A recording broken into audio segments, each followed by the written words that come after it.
ભરૂચ જિલ્લા પોલીસ અધિક્ષકની કારમાં સાપ પ્રવેશતા અફરાતફરી મચી જવા પામેથી જીવદયા પ્રેમીઓએ દોડી આવી 1 કલાકની જહેમત બાદ રેસ્ક્યુ કરી સાપને બહાર કાઢ્યો।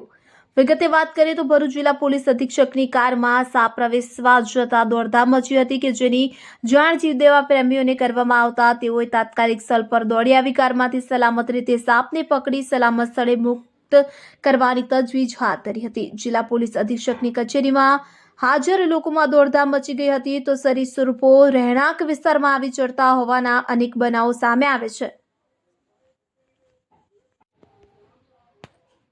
ત્યારે ગતરોજ રાત્રિના ભરૂચ જિલ્લા પોલીસ અધિક્ષકની કચેરીમાં જિલ્લા પોલીસ વડા મયુર ચાવડાની સરકારી કારમાંથી એક સાપ ઘૂસી ગયો હતો। આ જોતા જ ત્યાં હાજર લોકોમાં દોડધામ મચી હતી, જેની જાણ ભરૂચના નેચર પ્રોટેક્શન ચેરિટેબલ ટ્રસ્ટના જીવદયા પ્રેમીઓ હિરેન શાહ, રમેશ દવે અને યોગેશ મિસ્ત્રીને કરાઈ હતી કે જેથી તેઓએ ટીમ સાથે તાત્કાલિક એસપી કચેરી પહોંચી અંદાજિત 1 કલાકની ભારે જહેમત બાદ કારમાંથી 3 ફૂટ લાંબા એક બિનઝેરી સાપનું રેસ્ક્યુ કરીને બહાર કાઢ્યો હતો। તેને સુરક્ષિત જગ્યાએ છોડી મૂકવાની તજવીજ હાથ ધરી છે। સાપ પકડાઈ જતા ત્યાં હાજર લોકોએ રાહતનો શ્વાસ લીધો હતો।